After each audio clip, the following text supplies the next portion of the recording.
आइए सीधे आज के टॉपिक पर आते हैं। आज के इस एक्सप्लेनर में हम एटमॉस्फेरिक प्रोसेसेस यानी वायुमंडलीय प्रक्रियाओं को पूरी तरह डिकोड करने वाले हैं, खासकर उन सभी के लिए जो यूपीएससी सिविल सर्विसेज एग्जामिनेशन जैसे उच्च स्तर के एग्जाम्स की तैयारी कर रहे हैं। क्लाइमेटोलॉजी के इन कॉन्सेप्ट्स की डीप कंसेप्चुअल क्लैरिटी होना बहुत ज़रूरी है।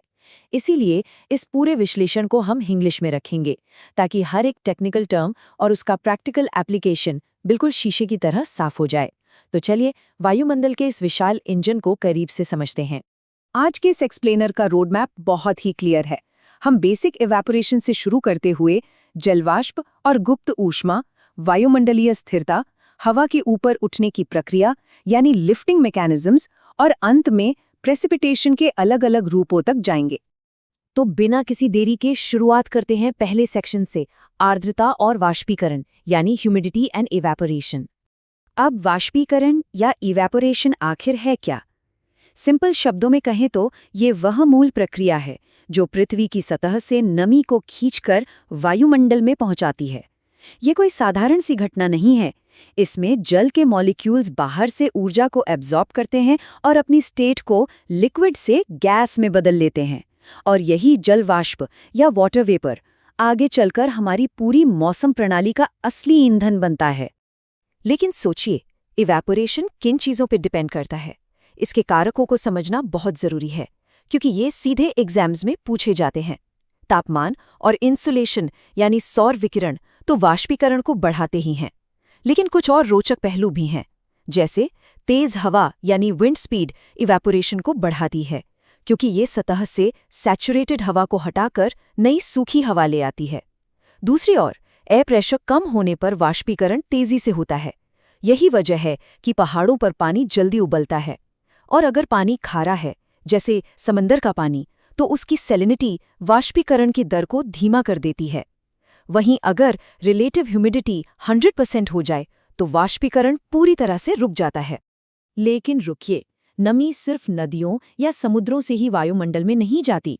वाष्पोत्सर्जन या ट्रांसपिरेशन वो प्रक्रिया है जिसमें पौधों की पत्तियों पर मौजूद सूक्ष्म रंध्रों, जिन्हें स्टोमेटा कहते हैं, उनसे जल वाष्प बाहर निकलता है। जब हम जमीन से होने वाला इवेपोरेशन और पौधों से होने वाला ट्रांसपिरेशन को मिला देते हैं तो उसे इवेपो ट्रांसपिरेशन या ईटी कहते हैं। एग्रीकल्चर में किसी भी फसल को कितनी सिंचाई की जरूरत है, इसका सटीक अंदाजा इसी ईटी मैट्रिक से लगाया जाता है। जरा इस नंबर पर गौर कीजिए।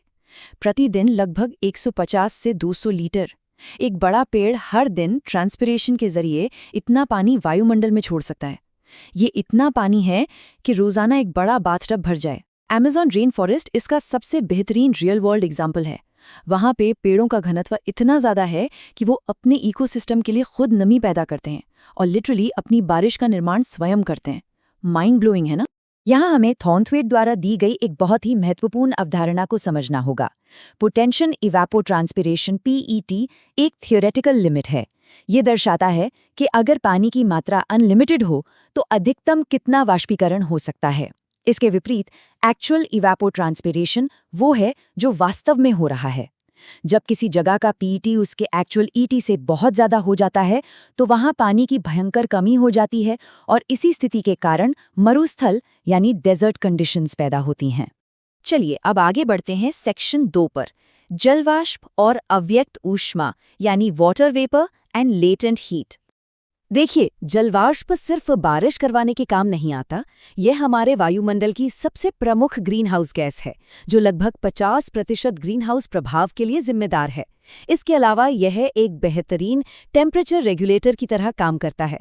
यही कारण है कि ह्यूमिड क्षेत्रों में दिन और रात के तापमान में बहुत बड़ा अंतर नहीं होता, जबकि शुष्क रेगिस्तानी हवा में टेम्परेचर रेंज बहुत ज़्यादा होता है।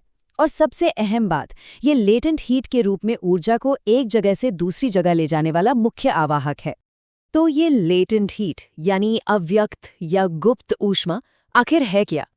क्लाइमेटोलॉजी में ये एक बहुत ही फाउंडेशनल कॉन्सेप्ट है। इसे ऐसे समझते हैं, जब पानी को उबाला जाता है तो 100 डिग्री सेल्सियस पर पहुंचने के बाद उसका तापमान और नहीं बढ़ता, तो जो हम अतिरिक्त ऊष्मा दे रहे हैं वो जा कहाँ रही है? दरअसल वो सारी ऊर्जा पानी की स्टेट को लिक्विड से गैस में बदलने में अब्जॉर्ब हो रही है। अवस्था परिवर्तन की इसी छिपी हुई ऊर्जा को लेटेंट हीट कहते हैं। फिजिक्स के इस छोटे से मेट्रिक को हमेशा याद रखिए, लगभग 2500 जूल्स प्रति ग्राम। वाष्पीकरण के दौरान 1 ग्राम जलवाष्प इतनी ऊर्जा को एब्जॉर्ब करके वायुमंडल में जाता है, और जब यही वाष्प ऊंचाई पर जाकर ठंडी होती है और कंडेंस होकर वापस पानी की बूंदों में बदलती है, तो ये वही 2500 जूल्स ऊर्जा वायुमंडल में वापस रिलीज कर देती है, बिल्कुल एक जायंट बैटरी की तरह। यही वो विशाल ऊर्जा है जो भयंकर उष्णकटिबंधीय चक्रवातों यानी ट्रॉपिकल साइक्लोन्स को उनकी विनाशकारी शक्ति प्रदान करती है। अब आते हैं इस एक्सप्लेनर के सबसे इंटेलेक्चुअली रिगरस हिस्से पर, सेक्शन 3, वायुमंडलीय स्थिरता यानी एटमॉस्फेरिक स्टेबिलिटी। हवा जब ऊपर उठती है तो उसके ठंडे होने की दर को एडियाबैटिक लैप्स रेट कहते हैं। यहाँ 2 महत्वपूर्ण दरें हैं, DLAR जो असंतृप्त हवा के लिए है और ये लगभग 10 डिग्री सेल्सियस प्रति किलोमीटर है। वहीं SARR जो संतृप्त हवा के लिए है, वो सिर्फ 5 से 6 डिग्री सेल्सियस प्रति किलोमीटर है। अब यहाँ सबसे क्रूशल पॉइंट ये है कि SARR कम क्यों है, क्योंकि जब हवा सैचुरेटेड होकर बादल बनाती है तो जल वाष्प के कॉन्डेंसेशन से लेटेंट हीट रिलीज होती है। ये मुक्त हुई गर्मी हवा को अंदर से थोड़ा गर्म कर देती है, जिससे हवा के ठंडे होने का प्रोसेस धीमा पड़ जाता है। वायुमंडल की तीनों स्थितियों को समझने के लिए जरा इस टेबल पर नजर डालिए। एनवायरनमेंटल लैप्स रेट यानी ELR वास्तविक वायुमंडल का तापमान ह्रास है। जब ELR SALR से कम होता है तो हवा स्टेबल होती है। हवा ऊपर उठने की कोशिश तो करती है, लेकिन आसपास से ठंडी होने के कारण भारी होकर वापस नीचे आ जाती है, जिससे साफ मौसम या कोहरा बनता है। इसके उलट जब ELR DLR से भी ज्यादा हो जाता है तो हवा अत्यधिक अनस्टेबल हो जाती है। ये तेजी से ऊपर उठती है, जिससे बड़े क्यूमुलोनिम्बस बादल बनते हैं और तूफान आते हैं। और सबसे कॉमन कंडीशन है कंडीशनल इंस्टेबिलिटी, जहां हवा सिर्फ तभी अस्थिर होती है जब वो सैचुरेटेड अवस्था तक पहुंच जाए। ऑल राइट, अब देखते हैं सेक्शन 4, वायु का ऊपर उठना यानी लिफ्टिंग मैकेनिज्म्स। अनस्टेबल हवा आखिर ऊपर उठती कैसे है? इसके मुख्य रूप से 4 तरीके हैं। पहला है कन्वेक्टिव, जहां सतह गर्म होती है और हवा हल्की होकर ऊपर उठती है। गर्मियों की दोपहर में यही होता है। दूसरा है ओरोग्राफिक, जहां पहाड़ हवा के रास्ते में बाधा बनते हैं और उसे ऊपर की ओर धकेल देते हैं। तीसरा है कन्वर्जेंस, जहां 2 दिशाओं से हवाएं आपस में टकराकर ऊपर उठती हैं, जैसा कि भूमध्य रेखा के पास ITZ में होता है। और चौथा है फ्रंटल लिफ्टिंग, जहां ठंडी और भारी हवा गर्म और हल्की हवा से टकराकर उसे अपने ऊपर खिसकने पर मजबूर कर देती है, जिससे शीतोष्ण चक्रवात या मिड लैटिट्यूड साइक्लोन्स बनते हैं। जब हवा ऊपर उठती है तो वो ठंडी होती है, और जिस ऊंचाई पर हवा का तापमान उसके ड्यू पॉइंट यानी ओसांक के बराबर हो जाता है, उसे लिफ्टिंग कॉन्डेंसेशन लेवल LCL कहते हैं। इसी लेवल से बादलों का एक फ्लैट बेस बनता है। लेकिन जल वाष्प को कंडेंस होकर पानी की बूंद बनने के लिए किसी ठोस सतह की जरूरत होती है। ये काम वो माइक्रोस्कोपिक कण करते हैं, जिन्हें कॉन्डेंसेशन न्यूक्लियाई कहा जाता है। समुद्री हवा में मौजूद नमक NaCl के कण या हवा में तैरती धूल और पराग कण जल वाष्प को आकर्षित करने के लिए परफेक्ट सतह प्रदान करते हैं। अब सवाल ये है कि बादलों के अंदर बारिश की बूंदें बड़ी कैसे होती हैं? इसके 2 एडवांस्ड सिद्धांत हैं। बर्जरॉन-फिन-डायसन थ्योरी मुख्य रूप से ठंडे बादलों में काम करती है, जहां बर्फ के क्रिस्टल और सुपरकोल्ड पानी की बूंदें एक साथ मौजूद होती हैं। यहाँ पानी की बूंदें इवेपोरेट होकर बर्फ के क्रिस्टल पर जमती जाती हैं, जिससे क्रिस्टल भारी होकर गिरने लगते हैं। वहीं दूसरी ओर कोलिजन कोएलेसेंस प्रोसेस अपेक्षाकृत गर्म बादलों में देखा जाता है, जहां सिर्फ अलग अलग आकार की पानी की छोटी बूंदें आपस में टकराती हैं और मिलकर एक बड़ी भारी बारिश की बूंद का निर्माण करती हैं। और अब हमारे एटमॉस्फेरिक इंजन का फाइनल आउटकम, सेक्शन 5, वर्षण के रूप या फॉर्म्स ऑफ प्रेसिपिटेशन। इस टेबल में प्रेसिपिटेशन के हर रूप का बहुत ही क्लियर साइंटिफिक क्लासिफिकेशन है। अगर आप देखें तो वर्षा यानी रेन और रिमझिम यानी ड्रिजल के बीच मुख्य अंतर सिर्फ उनके आकार का है। अगर बूंद का व्यास 0.5 mm से छोटा है तो वो महज ड्रिजल है। स्लीट तब बनता है जब गिरती हुई बारिश बीच की ठंडी हवा की परत से गुजरकर जमने लगती है। लेकिन सबसे दिलचस्प है ओला यानी हेल। ये सिर्फ क्यूमुलोनिम्बस बादलों के अंदर बनता है।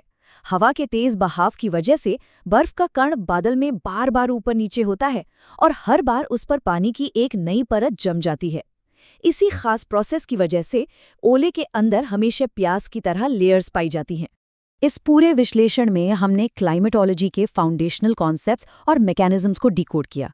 लेकिन खत्म करने से पहले एक बहुत ही प्रोवोकेटिव सवाल जिस पर हम सभी को विचार करना चाहिए। जलवायु परिवर्तन यानी क्लाइमेट चेंज सिर्फ तापमान बढ़ने तक सीमित नहीं है। यह वायुमंडल में जलवाष्प की मात्रा, लेटेंट हीट के डिस्ट्रीब्यूशन और इन अत्यंत नाजुक लैप्स रेट्स को पूरी तरह बदल रहा है। इन सिद्धांतों को सिर्फ एग्जाम के लिए याद रखना काफी नहीं है। सोचने वाली बात यह है कि इन भौगोलिक सिद्धांतों में हो रहा ये बदलाव हमारे भविष्य के स्थानीय और वैश्विक मौसम चक्र को किस प्रकार स्थायी रूप से परिवर्तित कर देगा।